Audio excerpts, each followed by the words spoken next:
Welcome to the Psychology World podcast with me, Connor Whiteley, psychology student and international best-selling psychology author of over 30 psychology books, bringing you the latest psychology news, fascinating psychology topics and more each week. If you want to learn more, then please check out connorwhiteley.net/books. And don't forget to like and subscribe to the YouTube video or follow on your favourite podcast app. And here's the show. Hi everyone and welcome to episode 247 of the Psychology World podcast with me, Connor Whiteley. And today's episode is on what is MDR. And it's Friday the 5th of January 2023 as I record this. So the reason why I wanted to do today's episode is because EMDR is something that I've heard quite a lot about. I know it's a little stigmatized within psychology, but I am starting to hear more and more about it. Not so much professionally because it's still quite stigmatized in the sense that it is quite controversial, and that's something that we address in today's episode. And I also poke a little fun at EMDR, which is actually quite funny.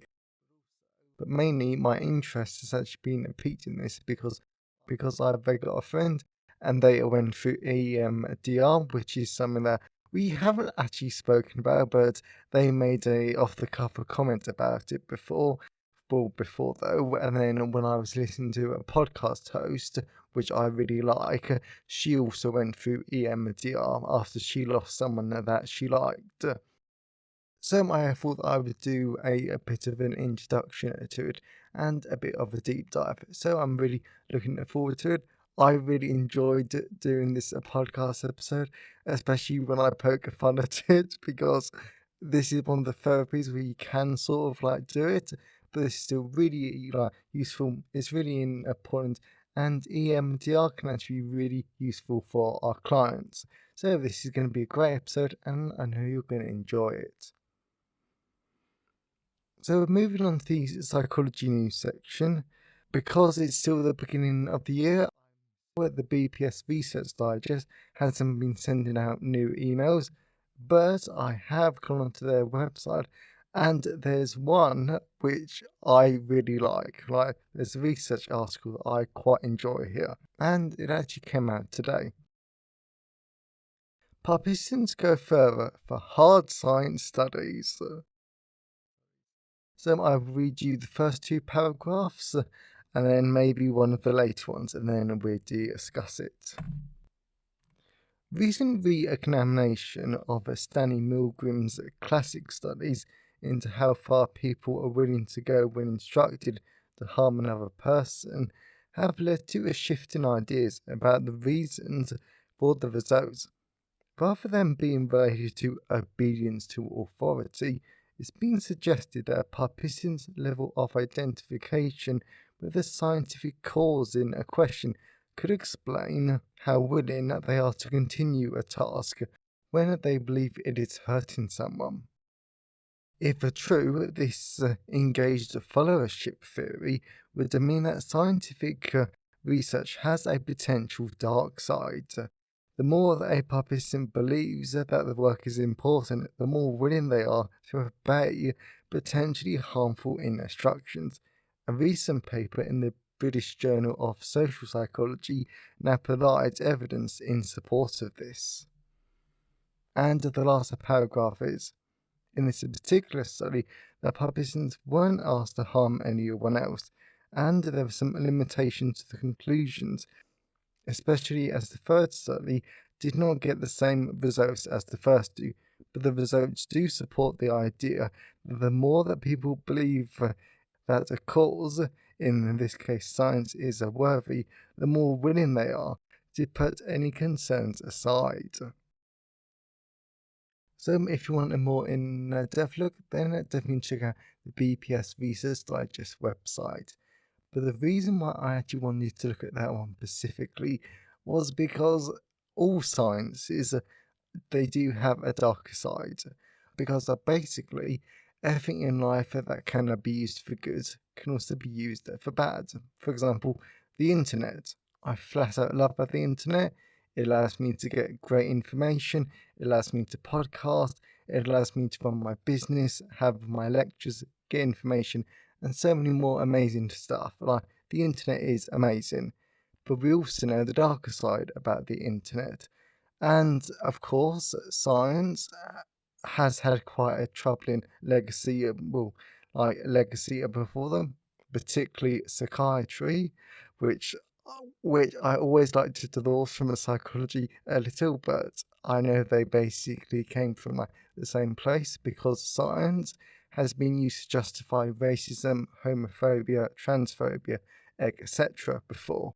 So there's always a darker side, but if we sort of bring this back to what this article's actually about, I think that this is something we need to be aware of for sure, because if we're doing studies that might make people concerned, then I think that it's definitely our ethical obligation to society to try and protect them and try and mitigate all of these things. And I understand that ethical guidelines, ethical committees, etc., actually minimise this a lot. But I still think that this is something that we need to be aware enough. Well, that the worthiness of our studies that can actually make people less concerned. So it's definitely interesting food for. So it's definitely interesting food for thought. So I hope you enjoyed this much shorter psychology news section. So let's move on to the personal update. So moving on to the personal update. So I know that you've already had a 2024 podcast episode, but hello everyone. I hope you had a great new year. Hope you had a great holiday season, and wow, it is so good to be back podcasting. And I mean, even though I took a break from podcasting for 2 weeks because I scheduled everything beforehand. I mean, I always miss this podcast. I always miss coming to my audio booth, talking to you wonderful listeners, and just sharing psychology information and just learning psychology myself from the psychology news section and the blog post. I mean, I do love this podcast. Well, but it's been the first week of the new year, and it's been really good, really happy. I'm been ramping up my projects. There's been tons of statistics problems again. Again though, because our exams have now been postponed, which I'm very happy about. And according to the WhatsApp group, which me and my cohorts are in, everyone's happy about that. So that's good though. So I'm doing tons of statistics, revision, ramping up projects. And then I also spent quite a lot of time with friends and family, because we had some family birthdays. So it was really, really good though, and it was such a nice rest and break from everything. And if you're a UK listener, and to be honest, I think international listeners might be interested in this. Battersea Power Station in London and the lift 109 is actually really good, because what it is that it's an old power station in London, and there's a lift that basically takes you up to the top of one of the chimneys, which is 109 meters tall. So it allows you to see all of London, and that's actually really nice. We did that on the 30th, I think. No, but the 29th of December. So that's really good, and I do recommend it. And tomorrow I'm off to London again, because I'm going to go and see Circus du Soleil with my mum. And I mean, circus performances, or to be honest, I don't actually know what it is, because my mum said about it. She really wanted to go, and me being the pushover I am, I said yes. Yeah, but it'd be good, and it'd be fun though. So lots of exciting things happening, and then the university term will start again. So I'm just preparing myself for that too. Then, and as always, I always love to know your thoughts and feelings on today's episode. So you can always email me, connorwhiteley@connorwhiteley.net. You can always leave a comment at the show notes at connorwhiteley.net/podcast. And you can always tweet me on Twitter at sci-fi Whiteley. I always love to hear from all you because it really helps make the podcast feel more like a conversation. And you can also leave a comment on the Facebook post at Connor Whiteley, psychology author. So today's episode has been sponsored by Biological Psychology, and this is a great sponsor for today's episode because one of the ways how EMDR works is by using the central nervous system and eye movements, because one of the theories behind this, and yes, I'm going to address this in today's podcast episode for people who know a little bit about EMDR, is that is the physical sensation of the eye like moving, which then has a psychological impact. So this is sort of deals with psychophysics. For example, how do physical sensations get changed into psychological states? So it's great, really easy to understand, but actually deals with that quite a lot. But then it also deals with tons of other stuff about how our biology, like our hormones, pheromones, the central nervous system, neurotransmitters, the brain, etc., how do they all have an impact on our behavior? So I love this book. It's really good, really impactful, and it is a lot of fun. And I have to admit, the cover is actually quite beautiful. So if you want a book on your bookshelf that actually looks like really nice, definitely check it out. So that's Biological Psychology, available from all major ebook retailers, and you can get the paperback and the hardback version from Amazon, your local bookstore or local library if you request it.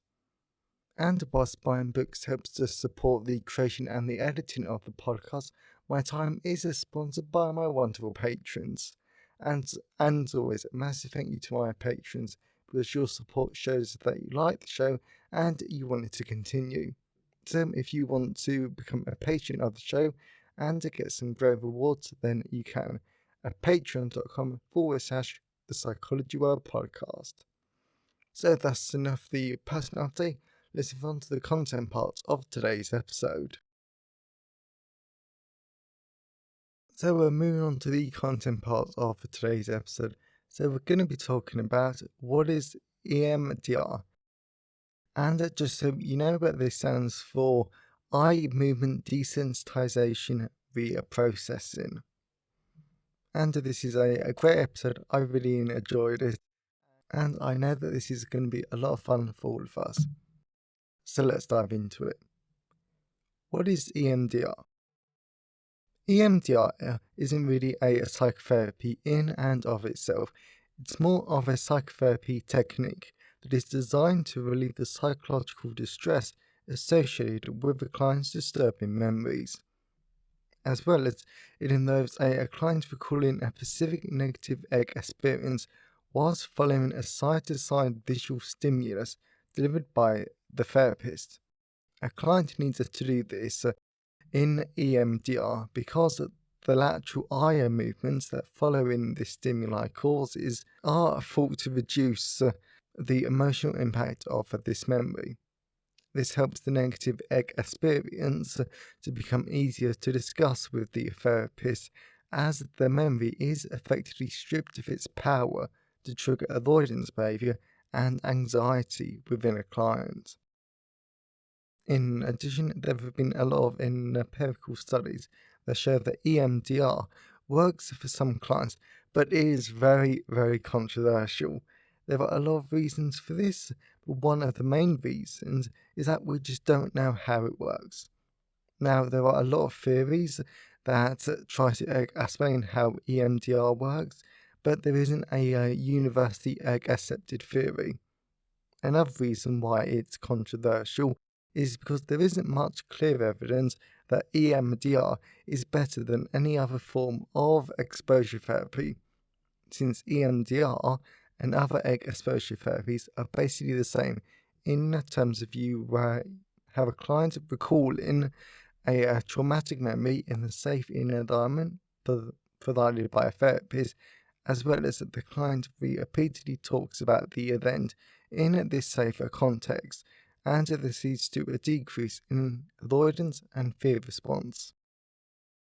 Personally, when I first learned those two reasons, I wasn't that surprised that it's been deemed controversial, because I completely understand that EMDR is basically the same as other exposure therapies, because they follow the same principles.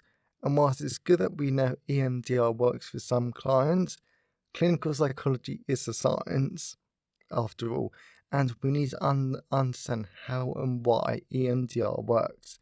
Not just as a whole, but why does it work for specific clients and not others? And once we understand what are the most important elements or components of this therapy, then we might even be able to distill EMDR and combine it with other treatment models. There's a lot of work that needs to be done in EMDR research, as you'll see later on. How does EMDR work? Whilst, as I mentioned a moment ago, but there are no widely accepted theories that explain EMDR, I'm going to tell you some of these theories. None of these are conclusive, and these are all just theories, but I think having at least a basic understanding of how EMDR might work is more important here than not knowing. Therefore, EMDR is meant to be based on the so-called adaptive information model, and this is meant to target the way a distressing memory is stored in the brain.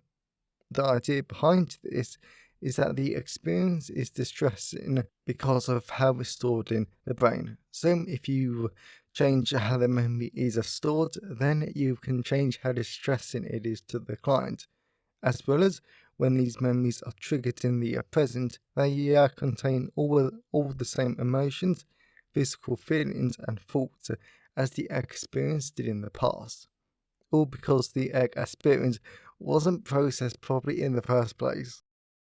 Now, I'm just going to say this upright. I find this theory very suspect already, because I don't really see how this works. But anyway, interestingly, there have been studies that have called into a question whether the eye movement part of EMDR is even needed, due to these studies that suggest that EMDR actually works because the desensitization in those recalling, confronting, as well as reprocessing the immersive memories under the careful supervision of a therapist. And we all know what that's called. It's called exposure therapy, not EMDR. So I just wanted to point that out here that if you take out the eye movements, this is no different than any other form of exposure therapy. On the other hand, there have been some newer theories suggested in recent years to explain how EMDR works, and one of them was by Andrew Huberman of Stanford University, because he supports the eye movement as an important part of EMDR, because he proposes that the movements seen in EMDR copy optic flow, and this decreases a person's fear system, as well as temporarily decreases the sense of threat that the traumatic memory holds. Additionally, the eyes are an important part of the nervous system, and research Huberman conducted shows that when the eyes are relaxed, a client adjusts their inner state to match this. This is supported by additional research, including a study done by Dutch researchers and published in the Journal of Neuroscience. Also, I want to add in this quote from Huberman that further supports his theory. Open quote. It makes sense from an evolutionary perspective. We've always been confronted with threats, animal threats, interpersonal threats. Forward movement is the way you suppress the fear response. Close quote. Then, when it comes to the visual system, he says, open quote, is a steering wheel and brake of the nervous system. The brain will follow the visual system in many ways. Close quote. Overall, I think this theory does make a lot of sense because it helps to explain how EMDR works, the biological mechanisms behind it, and how this has a knock-on effect for our mental processes. However, there are still other questions that have yet to be answered about EMDR's working. For example, the interpatient factors that explain the variance, why it works for some people and not others. And to be honest, I think this is a little reductionist, since this theory only focuses on the biological aspects of eye movement. It doesn't explain how the social factors, like being in a safe environment or the therapist's office, helps us to explain how EMDR works. When is EMDR used? Whilst originally this therapy technique was developed to treat PTSD, is now used for a wide range of conditions. For example, anxiety disorders, depression, eating disorders, some personality disorders, obsessive compulsive disorders, and a few others. However, it's important to note that for a client to be a good fit for EMDR, they need to be comfortable with some emotional discomfort. They shouldn't be too easily overwhelmed by their feelings and not shut down emotionally when faced with discomfort. As well as the client should be able to use their emotional and cognitive resources to help them reprocess their memories. And I will just admit here that I don't think a single one of those points is actually unique to EMDR. I think they're the basic assumptions that all clients going into psychotherapy, because you can't do therapy successfully if you aren't willing to confront and process the past, and you need to have a capacity to change to be able to do it in the first place. What should someone expect in EMDR? While some clients might need a fewer sessions, a typical course of EMDR lasts between 6 and 12 sessions that are delivered once or twice a week, with some studies showing that reprocessing a single distressing memory can be processed within 3 sessions. Then, after the client and therapist talk about the client's history and the therapist explains the procedure, the two work together to decide on which past experiences will be the subject of the treatment. Afterwards, the therapist activates the distressing memory by asking the patient to visualize and or experience their thoughts. And I have to admit that I find the term activate quite funny because it makes it sound like the therapist has a switch into a client's head. Anyway, once the memory is activated, the therapist assesses the level of negative thoughts and feelings within the client about the event and positive beliefs that the client wants to increase about themselves. Next, the therapist administers the bilateral visual stimulation. In addition, the client can almost always expect to experience some physical and emotional discomfort here, because they'd be recalling the distressing memories. Then, as the procedure continues, new thoughts and feelings will emerge, and these are discussed. Also, the therapist samples the nature and level of the client's emotional and cognitive distress, as well as any physical feelings, distress. Finally, the session ends when the client is manageably calm and the therapist gives them instructions about how to handle any disturbing thoughts and feelings in between their sessions, as well as in the following sessions. These begin with an assessment of the memories that might have emerged since last treatment. Conclusion. So I have to admit that this has been a rather fun episode for me, because we've looked at how EMDR works, what EMDR is, and what to expect in MDMR, and more. And whilst I have made fun of EMDR in at least 2 sections of this podcast episode, because I really think if you take out the eye movements, This is just a fancy way of saying exposure therapy. I think this therapy does have a place in clinical psychology.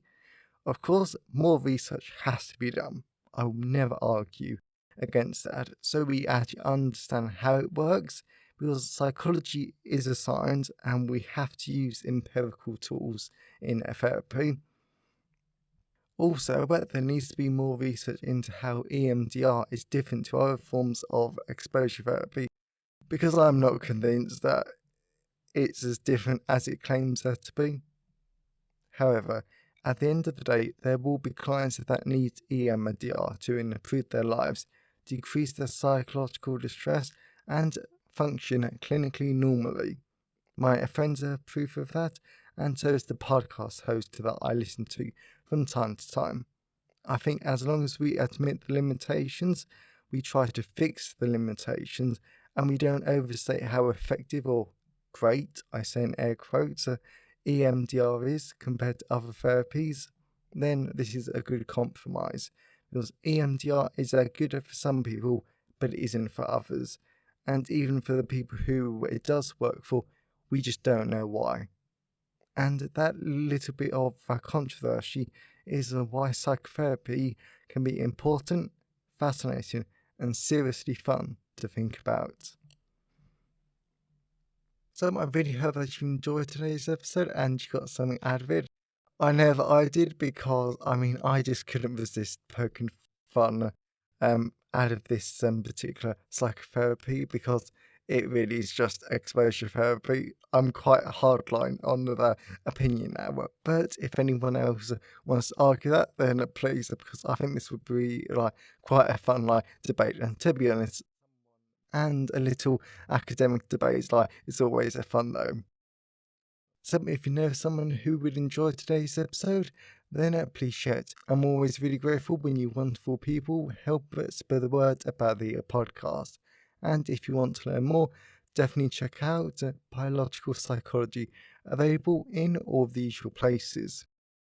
And if you want to become a patron, then head on over to patreon.com/the Psychology World Podcast. So have a great day, everyone, and I'll see you next time.